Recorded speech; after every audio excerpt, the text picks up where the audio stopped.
कभी आपने सोचा है कि एक ऐसा शहर जो समुद्र में डूब गया, क्या वो सच में खत्म हो गया या आज भी कहीं गहराई में अपनी सांसें ले रहा है? द्वारका, भगवान श्री कृष्ण की वो नगरी जिसे हम बचपन से एक दिव्य जगह मानते आए हैं, क्या वो सिर्फ एक कहानी थी या फिर उसके पीछे कुछ ऐसा रहस्य छिपा है जो आज तक विज्ञान, इतिहास और अध्यात्म तीनों को सोचने पर मजबूर करता है? पुराणों में साफ साफ लिखा है कि जब श्री कृष्ण ने धरती पर अपना आखिरी समय जिया, तब उनके साथ साथ उनकी पूरी नगरी भी समुद्र में समा गई। लेकिन क्या ये बात सच है? और अगर हाँ, तो आज भी दुनिया के वैज्ञानिक, पुरातत्ववेत्ता, गोताखोर और साधक क्यों उस नगरी की तलाश में लगे हैं जिसे कभी सिर्फ एक कल्पना माना जाता था? क्या द्वारका सिर्फ आस्था का प्रतीक थी या वो एक ऐसी सच्चाई थी जिसे समय ने अपने अंदर छुपा लिया? जब 1983 में भारत के समुद्र विज्ञान संस्थान ने गुजरात के पास अरब सागर में खोज शुरू की, तो किसी ने नहीं सोचा था कि उन्हें वहां पत्थर से बनी दीवारें, सीढ़ियां, गलियां और मंदिर जैसी चीजें मिलेंगी जो उस द्वारका से मिलती थी जिसका जिक्र महाभारत, हरिवंश पुराण और भागवत पुराण में होता है। यहीं से एक नई चर्चा शुरू हुई कि क्या जो बातें हम अब तक सिर्फ पौराणिक कथाएं मानते थे वो असल में इतिहास थी? जिन लोगों ने हमेशा सोचा कि द्वारका सिर्फ एक धार्मिक कहानी है, उनके लिए ये खोज किसी झटके से कम नहीं थी, क्योंकि अब वो कथाएं धीरे धीरे इतिहास में बदलने लगी थी। लेकिन असली रहस्य तो यहीं से शुरू होता है, क्योंकि जो द्वारका समुंदर के नीचे मिली, उसकी बनावट, उसका ढांचा और उसकी प्लानिंग उस समय की किसी भी दूसरी सभ्यता से अलग थी। वहां की सड़कों की सीधी लाइनें, पानी की निकासी का सिस्टम, बड़े बड़े दरवाजे और उस समय से भी आगे की तकनीक, ये सब उस जमाने की सोच को चौंका देने वाला था। और यही सवाल उठता है, क्या ये वही नगरी है जिसे श्री कृष्ण ने समुद्र से भूमि लेकर बसाया था? क्या उन्होंने समुद्र के देवता वरुण से जमीन मांगी थी और फिर वहां एक ऐसा शहर बसाया जो दुनिया का पहला पूरी तरह प्लान किया गया शहर था? या ये किसी और युग की टेक्नोलॉजी थी?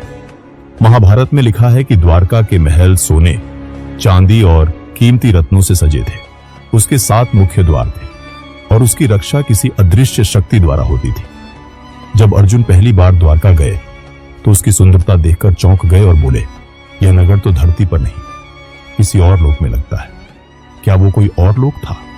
क्या द्वारका वाकई में किसी दूसरी दुनिया या आयाम में मौजूद थी जो सिर्फ उस समय दिखी जब श्री कृष्ण धरती पर थे? और जब उनका काम पूरा हुआ तो द्वारका भी वापस उसी आयाम में चली गई। ऐसे बहुत से संकेत सिर्फ हमारे ग्रंथों में ही नहीं, बल्कि मिस्र, माया और सुमेर सभ्यताओं में भी मिलते हैं, जहां कुछ जगहें, शहर और घटनाएं समय और जगह की सामान्य सोच को तोड़ती है। कुछ विद्वान तो यहां तक कहते हैं कि द्वारका में समय अलग तरह से चलता था। वहां एक दिन धरती के कई सालों के बराबर हो सकता था। क्या यह किसी तरह का टाइम डायलेशन था, जैसा आज की भौतिकी भी मानती है? लेकिन सबसे रहस्यमयी बात है द्वारका का डूबना, क्योंकि ऐसा डूबना आज तक किसी और जगह नहीं देखा गया। भागवत पुराण कहता है कि जैसे ही श्री कृष्ण ने शरीर छोड़ा, वैसे ही समुद्र उठ गया और पूरा शहर एक ही झटके में डूब गया। अर्जुन, जो उस समय वहां मौजूद थे, ने कहा, मैं वहीं खड़ा था लेकिन कुछ नहीं कर पाया। ऐसा लगा जैसे समय खुद सब कुछ निगल गया। जरा सोचिए, अगर कोई सामान्य शहर डूबता है तो कुछ न कुछ तो बचता है, लेकिन द्वारका, वहां न कोई लाश मिली, न कोई भगदड़ हुई, न ही कोई निशान, बस समुद्र और सन्नाटा। क्या यह सच में समुद्र की ताकत थी या फिर कोई दिव्य तकनीक जिसने पूरे नगर को एक साथ किसी और दुनिया में भेज दिया? कुछ आध्यात्मिक गुरु मानते हैं कि द्वारका आज भी एक सूक्ष्म आयाम में मौजूद है, पूरी तरह सुरक्षित, लेकिन हमारी सामान्य चेतना उसे नहीं देख सकती। इसलिए कई साधक ध्यान की अवस्था में द्वारका के दर्शन करते हैं, एक दिव्य नगरी जो आज भी समुद्र की गहराइयों में चमक रही है। कई बच्चों ने अपने सपनों में भी ऐसा शहर देखा है जहां सब कुछ सुनहरा है, शांति है और एक खास ऊर्जा चारों तरफ फैली है जो किसी गहरी चेतना का संकेत देती है। क्या वो द्वारका ही है? और अगर हां, तो क्या हमारी चेतना कभी इतनी जागरूक हो पाएगी कि हम फिर से उस द्वारका में जा सकें? वैज्ञानिकों ने जो द्वारका खोजी है वो आज तक पूरी तरह से बाहर नहीं निकाली जा सकी, क्योंकि वहां की समुद्री लहरें इतनी तेज हैं कि ज्यादा देर तक वहां काम करना मुश्किल हो जाता है। सोनार और कंपास जैसे यंत्र वहां काम करना बंद कर देते हैं और गोताखोरों के कैमरे भी अचानक बंद हो जाते हैं। क्या यह सिर्फ समुद्र की ताकत है या द्वारका ने खुद को किसी दिव्य सुरक्षा से ढक लिया है जब तक कि इंसान उसे समझने के लायक न हो जाए?